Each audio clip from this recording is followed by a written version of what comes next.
Hello दोस्तों, welcome to miss Mangal channel. कैसे हैं आप? हैप्पी टीचर्स डे आने वाला है ना। सबके लाइफ में सब लोग इस मोमेंट से गुजरे हैं, जहाँ से हमें स्कूल के बाद कॉलेज, फिर जॉब, ये सब वो। बट हमें ये सब कौन सिखाता है? टीचर्स सिखाते हैं। टीचर्स भी बड़े डिफरेंट टाइप्स के होते हैं। दो टाइप्स के टीचर्स होते हैं, उसमें हम कुछ फालतू टीचर्स को तो इंक्लूड ही नहीं करेंगे। बट दो टाइप्स के मतलब कैसे?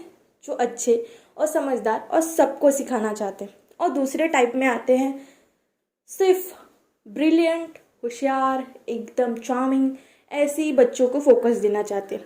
ऐसे टीचर्स कभी किसी देश का भला नहीं कर सकते, क्योंकि ब्रिलियंट और चार्मिंग बच्चे तो 40% है, बट जो आधी आबादी है 60%, उसमें तो है बेचारे हमारे जैसे बैक बेंचर्स।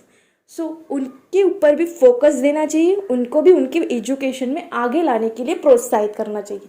ऐसे काफ़ी टीचर हैं जो बच्चों को हमेशा रिग्रेट करते हैं, पीछे खींचने में विश्वास रखते हैं। ऐसे ना मैंने खुद अपने लाइफ में गौर किया है कि मेरे बचपन में मेरे टीचर्स कैसे थे। स्टार्टिंग करें तो नर्सरी में जो मेरी बहुत प्यारी सी टीचर्स थी, जोशी मिस, वो काफ़ी क्यूट थी। और बाद में हैं कीर्तनी मैम, उनके पास मैं जाती थी बचपन में। वो मुझे अपने छोटे उनके खुद के बच्चे के जैसे प्यार करते थे। वो बुज़ुर्ग थे, वो बहुत प्यारे थे। उन्होंने एक अलग एनवायरनमेंट, जहाँ से मैंने ABCD 1 2 3 4 2+1 1+2 ऐसा कुछ सीखा, काफ़ी सुंदर था। उसके बाद में आए हम फर्स्ट स्टैंडर्ड, सेकंड स्टैंडर्ड या थर्ड स्टैंडर्ड।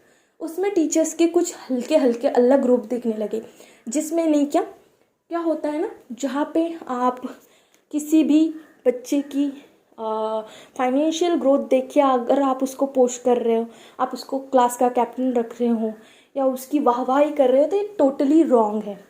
उसके बाद में ऐसे कुछ लोग आते हैं जो सिर्फ हमारे क्लास में नहीं थे, हम जिस स्कूल में पढ़ते थे हमारे क्लास में हमेशा पार्शलिटी होती थी।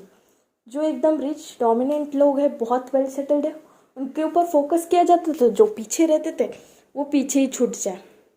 इसकी वजह से और कुछ फाइनेंशियल प्रॉब्लम की वजह से मुझे लगा कि वो स्कूल मेरे लिए अच्छा नहीं है। फोर्थ स्टैंडर्ड में मैंने डिसीजन लिया कि मैं वो स्कूल क्विट करके अपने नॉर्मल जो गवर्नमेंट के स्कूल होते हैं वहाँ जाऊँ।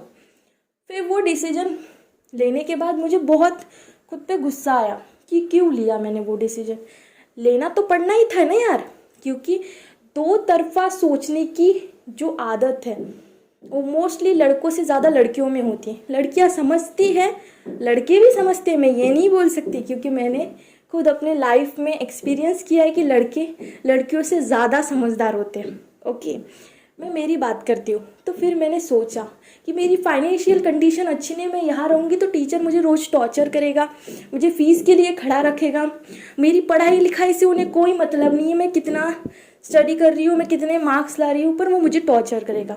इस डर की वजह से मेरी पढ़ाई नहीं होती थी। फिर मैंने कहा वहाँ पे वो झमेला नहीं रहेगा तो मैं अच्छे से पढ़ सकूँगी। तो मुझे पता नहीं था कि मैं सेमी इंग्लिश ले रही हूँ, तो इसमें सिर्फ मुझे इंग्लिश और मैथ्स और साइंस, ये तीन ही सब्जेक्ट इंग्लिश में आएंगे, बाकी सब मराठी में होगा। इंक्लूडिंग अभी थैंक्स टू महाराष्ट्र गवर्नमेंट या अपनी जो भी गवर्नमेंट है उसका थैंक्स कि जो स्टेट में आप रह रहे हो वो स्टेट लैंग्वेज आपको नर्सरी से कंपलसरी होती है। बट हमारे टाइम में वो नहीं था। उसके बाद क्या हुआ ना, मुझे बहुत तकलीफ गई इस सारी बातों से उभरने के लिए कि भाई मुझे तो मराठी नहीं है, तो वो अलग से प्रॉब्लम हो गई मेरे लिए। इंग्लिश तो मैं अच्छे से टॉप कर लेती थी। इंग्लिश में जो सब्जेक्ट है उसमें मैथ्स बोलो, इंग्लिश बोलो या अपना साइंस बोलो, उसमें सब टॉप कर लेती थी। बट मुझे मराठी का कुछ नहीं आता, उसकी वजह से मुझे डांट पड़ती थी। टीचर्स का समझाने का तरीका अलग था, मेरे सर में घुसता नहीं था। वो उनकी भी गलती नहीं थी, मेरी ही गलती थी, तो उनका समझाने का तरीका ठीक था। फिर क्या हुआ ना, टीचर उतना भी ये नहीं करते थे, रोज़ पुश नहीं करते थे। उनका एक दिन था, इस सैटरडे को आपकी क्लास लेंगे, अगर क्लास में ठीक परफॉर्मेंस किया तो ठीक है, नहीं समझा तो जाओ आप खड्डे में। आधा से टाइम तो हमारी टीचर फ़ोन पे बात करती थी, पता नहीं, फिर उनका फोकस नहीं रहता था। वैसे भी आपको पता है गवर्नमेंट स्कूल में ज़्यादा फोकस बच्चों पे दिया नहीं जाता, वो अपने पर्सनल कामों में ही अटके पड़े रहते हैं। फिर क्या होता था ना, तो फिर क्लास में होता नहीं था तो फिर टीचर हमें मारती थी।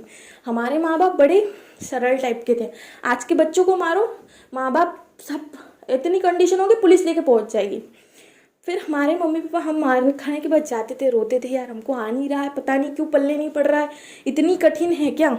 फिर कुछ दिनों बाद हमें रियलाइज़ हुआ, फिर प्रमोशन हो गया, चलो यहाँ तक चले गए, 8th क्लास में चले गए, 7th 8th की बात है। फिर टीचर्स बदल गए, उसमें तो और ही कुछ अलग रंग दिखे। टीचर्स के तो अलग अलग पैटर्न थे। हमारे यहाँ तो जो पीटी सिखाता था वो हमें ज्योग्राफी सिखाता था 5th में, तो हमें इतना प्रॉब्लम जाता था क्योंकि उसको कुछ आता ही नहीं, तो वो सिर्फ पढ़ के चला जाता था, हमारे सर के ऊपर से चला जाता था कि यार ज्योग्राफी में एक्चुअली होता क्या है। वो उन्हें ही नहीं पता, वो हमसे एक्सपेक्ट करते थे कि हम समझे। फिर हमेशा मुझे ये तकलीफ होती थी कि यार ये क्या है, एक्चुअली मुझे समझ में ही नहीं आता था कि इसको कैसे डील करें। फिर उसके बाद में हमारा प्रमोशन हो गया, हम आगे की क्लास में चले गए। आगे भी टीचर्स इन दोनों टीचर से बदतर ही निकले। उनका कुछ अलग ही फंडा था। उनका ये बोलना था कि जो स्मार्टर है वो और ज़्यादा स्मार्टर, जो बेवकूफ़ है वो वैसे ही रहे, जो बैक बेंचर है वो बैक बेंचर ही रहे, वो कभी आगे नहीं बढ़ सकते थे। ये उनकी सोच थी।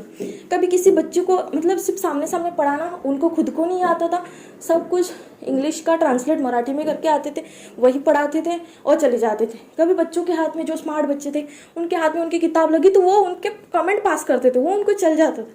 क्यों होशियार थे, हम बोलेंगे तो बुरा लगेगा। तो ये पार्शलिटी करते थे टीचर्स, बहुत पार्शियल होते थे लड़कों और लड़कियों में, दोनों में। जो बैक बेंचर्स हैं उन्हें इतने ये करते थे यार कि क्या बताओ।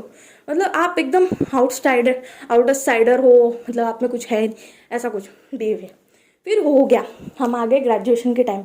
ग्रेजुएशन के टाइम में हमने नोटिस किया कि हमारे साथ, मतलब 10वीं 12वीं हो गई हमारी, 12वीं में हमने देखा कि टीचर्स, हमने अनुभव किया जिस कॉलेज में हम गए, टीचर्स एकदम फैंटास्टिक थे। मतलब जो अभी तक टीचर्स की ये बनती आ रही थी इमेज, वो उन्होंने तोड़ डाली। फिर उसके बाद में हम ग्रेजुएशन गए। ग्रेजुएशन में भी हमें बहुत अच्छे टीचर्स मिले, इतने सपोर्टिव और इतने अच्छे मिले कि थैंक यू सर। बट हमें कुछ बुरे टीचर्स भी मिले, ठीक है। इसका हमेशा बुरा लगता है कि वो अगर ना मिलते तो हम इससे कहीं ज़्यादा बेहतर कर सकते थे। अगर वो भी हमारे ऐसे डिग्रीज के टीचर की तरह, मतलब कॉलेज की टीचर्स की तरह अगर सपोर्टिव होते या समझा नहीं तो 10 बार समझाने वाले होते तो हम और आगे बढ़ सकते थे। पर जाने दो, पिछली बात है। बट टीचर्स डे के दिन यही कहना चाहूँगी कि टीचर्स होने चाहिए, अच्छे होने चाहिए, बच्चों को आगे प्रोत्साहित करने वाले होने चाहिए। पीछे खींचने वाले टीचर किसी काम के नहीं, किसी भी काम के नहीं। वैसे तो आपको ये मेरा सिंपल वीडियो था। मैं कॉमेडी वीडियो भी कल पोस्ट करूँगी, जिसमें आपको पता चलेगा कि टीचर्स के भी 2 टाइप्स होते हैं। जो मैं आपको बॉलीवुड टीचर्स के बारे में बताऊँगी कि उनके 2 टाइप्स क्या है। और आपने मेरा ये वीडियो देखा, इसलिए थैंक यू सो मच। और अगर चैनल पे नए आए हो तो सब्सक्राइब और लाइक करके ज़रूर जाना, शेयर भी करना अच्छा लगे तो। Thank you so much.